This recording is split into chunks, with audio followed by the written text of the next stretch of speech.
Hello guys, welcome to my channel. Episode first की start में सियोन और हेसन का कुछ सिपाही पीछा कर रहे होते हैं और यहाँ सियोन हमें बताता है कि इस आइलैंड पे पहले वैम्पायर रहते थे, इसलिए कुछ लालची इंसान अमर होने के लिए उन्हें पकड़ना चाहते थे। तभी सियोन और हेसन को सिपाही चारों तरफ से घेर के उन पे तीर चलाने लगते हैं। तो सियोन अपनी वैम्पायर की पावर का यूज करके हेसन को लेके हवा में उड़ जाता है। तभी हमें उन सिपाहियों में से एक सिपाही के हाथ में सिल्वर का तीर दिखाया जाता है जो वैम्पायर के लिए डेंजरस होता है और वो तीर उन सिपाहियों ने खास वैम्पायर को पकड़ने के लिए बनवाया था। और यहाँ सियोन हेसन को लेके हवा में उड़ के जा रहा होता है। तभी सिपाही सियोन को वो सिल्वर का तीर मार देते हैं जिससे सियोन और हेसन नीचे गिर जाते हैं। और यहाँ हेसन सियोन को उसकी जान बचाने के लिए यहाँ से जाने के लिए बोलती है क्योंकि सियोन एक वैम्पायर है और हेसन एक इंसान है। तभी सिपाही भी वहाँ आ जाते हैं और यहाँ सियोन अपनी वैम्पायर की पावर का यूज करके उनसे फाइट करता है। और यहाँ सियोन अपनी सुपरफास्ट स्पीड का यूज करके पलक झपकते ही सभी सिपाहियों को मार देता है। तभी उनमें से एक सिपाही सियोन को तीर मारता है, लेकिन हेसन सियोन को बचाने के लिए बीच में आ जाती है और तीर उसे लग जाता है। और हेसन का खून देख के सियोन वापस अपने वैम्पायर के रूप में आ जाता है। इसके बाद हमें कई सालों बाद का सीन दिखाया जाता है जहाँ सियोन अपने घर में अपने फ्रेंड्स के साथ अपने फ्यूनरल की प्रैक्टिस कर रहा होता है।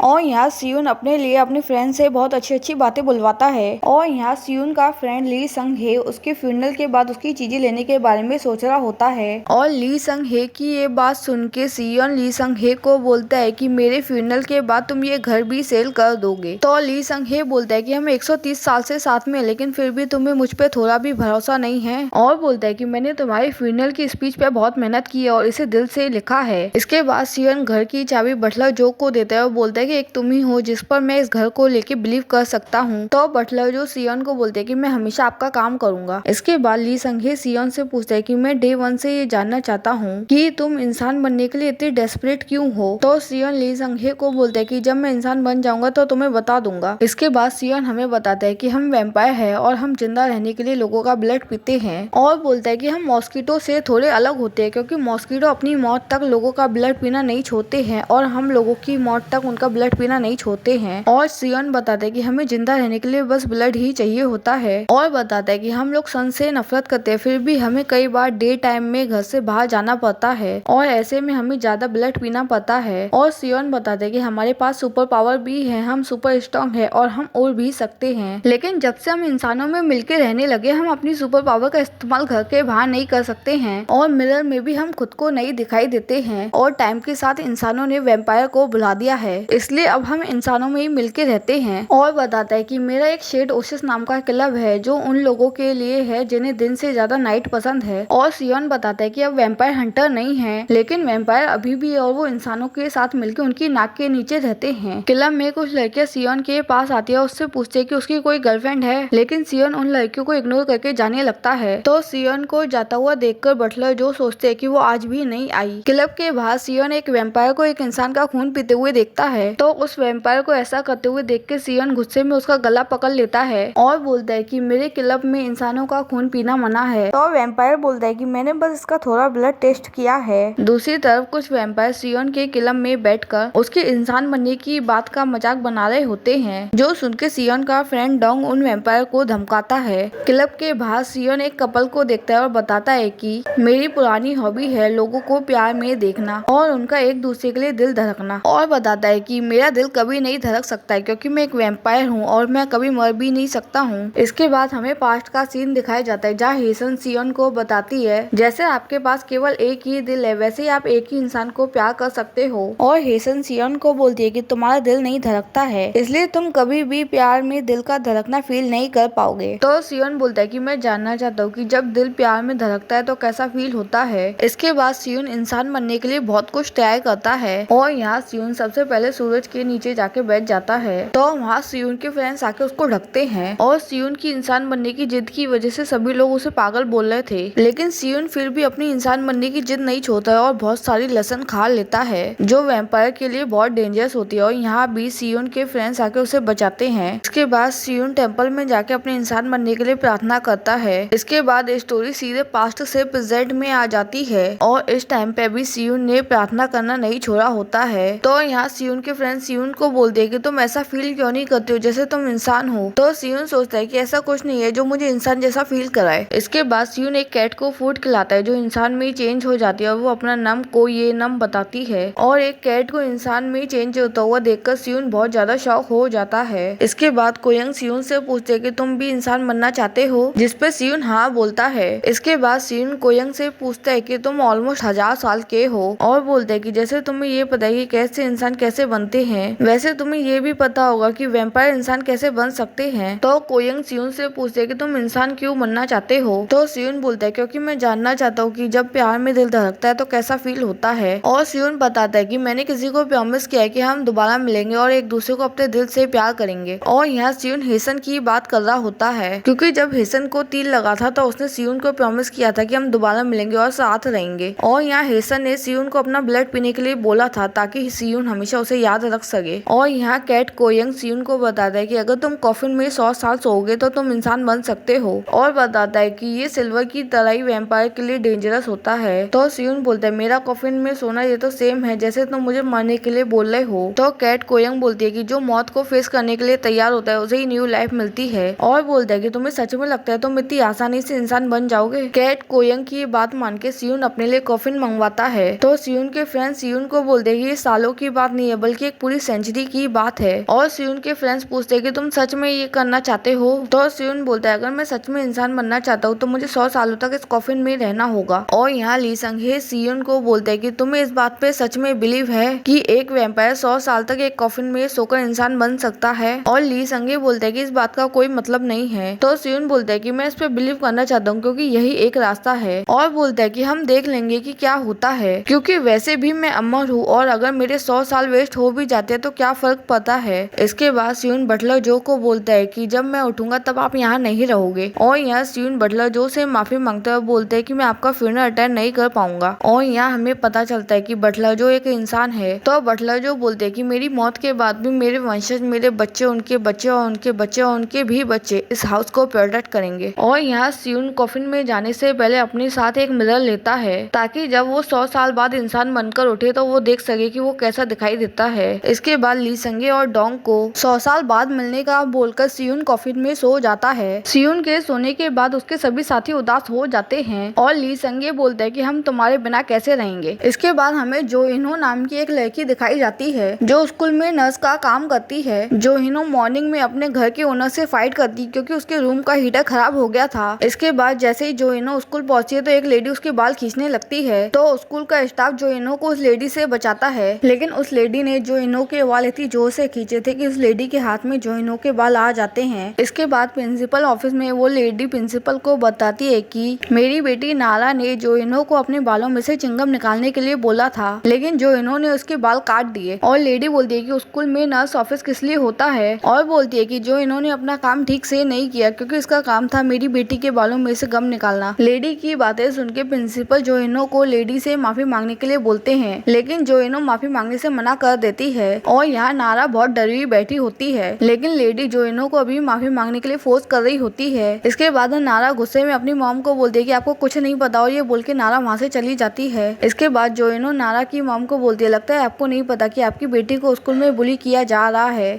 और जो इन्हो बताती है कि जब नारा मेरे ऑफिस में आई थी तो उसकी हालत बहुत खराब थी और मैं उसे और परेशान नहीं करना चाहती थी इसलिए मैंने उससे कुछ नहीं पूछा और इसलिए मैंने उसके बाल काट दिए ताकि आपका ध्यान उस पर जाए। और जो इन्हो बोलती है अच्छा आपको इस बारे में पता चल गया। इसके बाद जो इन्हो नारा की मॉम से उसके बाल काटने के लिए माफी मांगती है और नारा की बुली होने की बात सुनकर नारा की मॉम बहुत परेशान हो जाती है और अब उन्हें जो इन्हो की माफी में कोई इंटरेस्ट नहीं होता है। इसके बाद प्रिंसिपल बोलते हैं आजकल स्कूल वायलेंस बहुत बढ़ गया है और इसे रोकने के लिए स्कूल अपनी पूरी कोशिश करेगा लेकिन इसके लिए पेरेंट्स को भी अपने बच्चों पर ध्यान देना होगा। इसके बाद हमें सियोन का दोस्त डोंग दिखाया जाता है जिसने अब फास्ट फूड शॉप खोली होती है और यहाँ डोंग की शॉप का ओनर अपना रेंट लेने के लिए आता है और बोलता है अगर तुमने 6 बजे तक मुझे मेरा रेंट नहीं दिया तो मैं तुम्हारी शॉप बंद कर दूंगा। और ये सब कुछ ली संगे की वजह से होता है क्योंकि उसने गैम्बलिंग की वजह से पूरा बिजनेस बर्बाद कर दिया होता है। और यहाँ डोंग ली संगे को बोलता है अगर सियोन को पता चलेगा कि तुमने उसका बिजनेस बर्बाद कर दिया है तो वो कॉफिन से बाहर आके तुम्हें मार डालेगा। तो ली संगे डोंग को बोलता है जो हो गया सो हो गया और बोलता है अगर तुम पास्ट में फंसे रहोगे तो कभी आगे नहीं बढ़ पाओगे। इसके बाद डोंग ली संगे को बोलता है अगर तुम्हें कुछ चाहिए तो तुम्हें उसके लिए पे करना होगा। तो ली संगे बोलता है कि मेरे पास कोई पैसे नहीं है